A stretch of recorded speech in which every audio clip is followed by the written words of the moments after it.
ជាយើងចាំទទួលពីគេឲ្យយើងឃើញទេប៉ុន្តែព្រះអង្គបង្រៀនយើងឲ្យថ្វាយដើម្បីទៅកាន់ព្រះអង្គ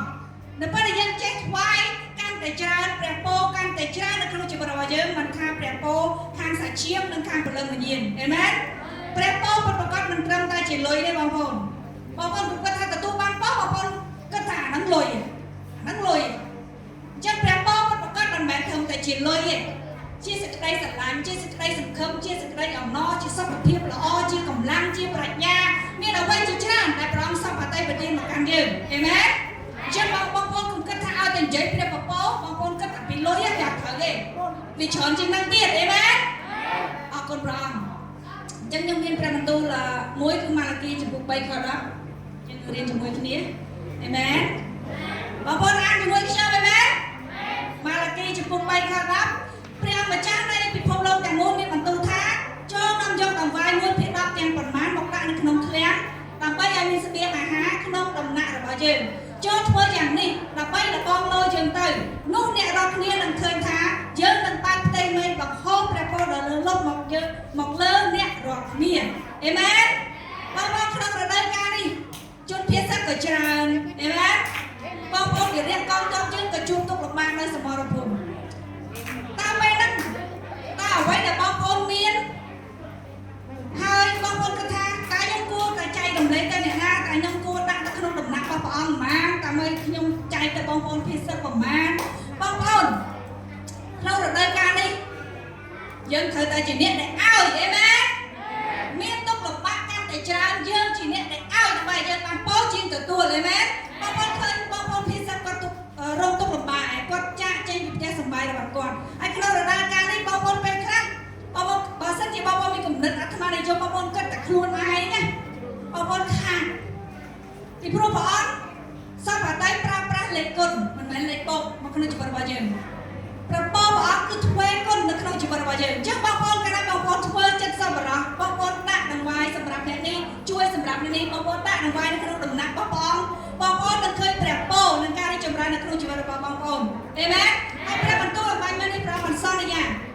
ទោះបីជាក្នុងកលៈទេសៈនេះបងប្អូនខ្លះកន្លែងគិតខ្លួនឯងថាប្រាក់ខែខ្ញុំ200 300ចំណូលខ្ញុំប៉ុណ្ណេះតែខ្ញុំមិនឲ្យតែធ្វើតែខ្ញុំសល់អីបងប្អូនកុំគិតបែបហ្នឹង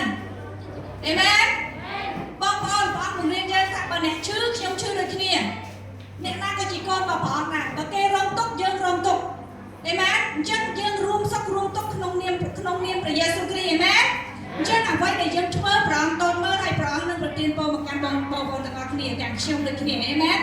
យើងជាក្តីស្រឡាញ់ព្រះអង្គអោបកសោកូនព្រះអង្គទាំងអស់ឲ្យមានក្តីស្រឡាញ់ឲ្យចេះចែករំលែកឲ្យចេះធ្វើឲ្យចេះមើលឃើញថាពួកគេពិតជាមានសេចក្តីត្រូវការហើយនៅក្នុងដំណាក់របស់ព្រះអង្គបងប្អូនកុំភ្លេចពីព្រោះព្រះតែគង់នៅឋានសួគ៌ហើយយាងចុះមកលើផែនដីនេះសុគតឲ្យព្រះអង្គបានទៅឋានសួគ៌វិញព្រះអង្គជាព្រះដែលចាំប្រទានពរនៅក្នុងជីវិតរបស់យើងអេមែនសរសើរដល់ព្រះអង្គអរគុណព្រះអង្គខ្ញុំមានប៉ុណ្ណឹងទេសូមចេញក្រុមការងារអេមែនអរគុណព្រះអង្គ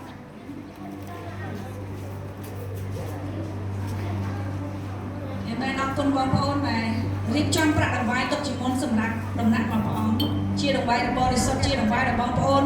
មានការសម្រិតសម្រាំងរៀបចំឲ្យបងប្អូនស្មោះត្រង់មែនទែនអរគុណដល់ក្មេងៗដែរដែលគាត់ពិតជាលះបង់ហើយគាត់ស្រឡាញ់ព្រះអង្គហើយគាត់បានដាក់ដង្វាយនៅក្នុងធុងប្រាក់ដ៏បរិសុទ្ធរបស់ព្រះអង្គហើយអរគុណព្រះអង្គមែនទែនហើយថ្ងៃនេះយើងនឹងរំភើបជាមួយគ្នាជាមួយនឹងការប្រារព្ធពិធីខួបកំណើតរបស់ព្រះយេស៊ូវខួបកំណើតរបស់ព្រះយេស៊ូវនាំឲ្យយើងមានក្តីសង្ឃឹមនាំឲ្យយើងទទួលបានអំណរនាំឲ្យយើងទទួលបានអ្វីមួយដែលយើងនឹងថាយើងជាមនុស្សដែលមានអំណាចអ្នកណាគេមិនរាប់យើងតែព្រះយេស៊ូវរាប់យើងអេមែនអេមែនអរគុណព្រះអង្គស្រឡាញ់យើងហើយយើងជាម្នាក់ដែលព្រះអង្គពិតជាលះបង់សម្រាប់យើងអេមែនហាឡេលូយ៉ាអរគុណដល់ក្រុមការងារហើយអរគុណដល់អូនមែនតើបងប្អូនឃើញដង្ខៅនៅខាងលើអ្វីដែលយើងរៀបចំនេះសុទ្ធតែជាអ្វីដែលបងប្អូនបានដាក់នៅក្នុងដំណាក់របស់ព្រះអង្គអេមែនកាលពីឆ្នាំទៅកាលដំបូងដែលយើងជួលអគារនេះវាក្តៅមែនតើយើងអត់ទាន់បានរៀបដាក់ដង្ខៅដាក់អីចឹងណាដល់ពេលយើងបានដង្វាយពីបងប្អូនយើងរៀបចំដំណាក់របស់ព្រះអង្គធ្វើឲ្យបងប្អូនលើកនេះលេងស្រូវក្តៅតែជាក់ជាងមុនស្រួលជាងមុនអេមែននេះសុទ្ធតែជាអ្វីដែលយើងបានធ្វើនៅក្នុងដំណាក់របស់ព្រះអង្គអរគុណ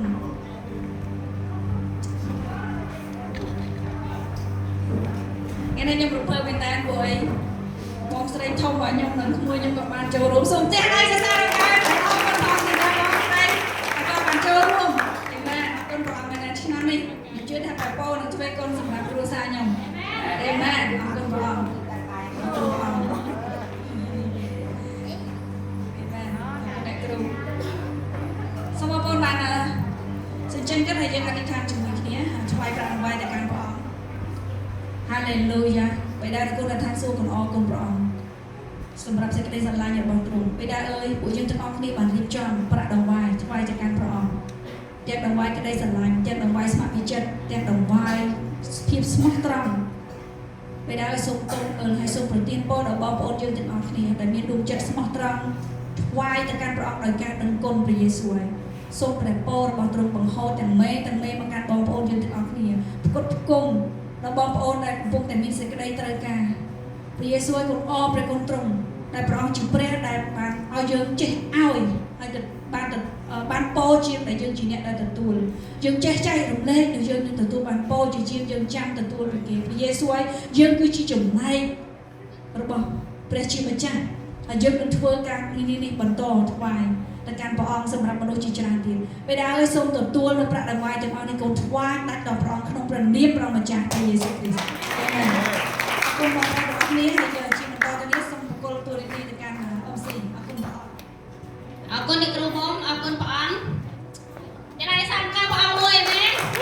ចាអរគុណព្រះអង្គហើយកម្មវិធីបន្តនេះយើងនឹងថ្វាយបង្គំព្រះអង្គទាំងអស់គ្នាបងប្អូនសូមបានសេចក្ដីគិតហើយយើងឲ្យវិញ្ញាណរបស់យើងបានជ្រៅទៅចំពោះព្រះអង្គអីមែនសូមបងប្អូនបានរក្សាភាពស្ងៀមស្ងាត់ឲ្យតម្លៃដល់ព្រះយើងអីមែនចាអរគុណព្រះអង្គហើយសូមបងប្អូនបានទៅឈរឡើងយើងនឹងថ្វាយបង្គំព្រះអង្គទាំងអស់គ្នា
កូនរ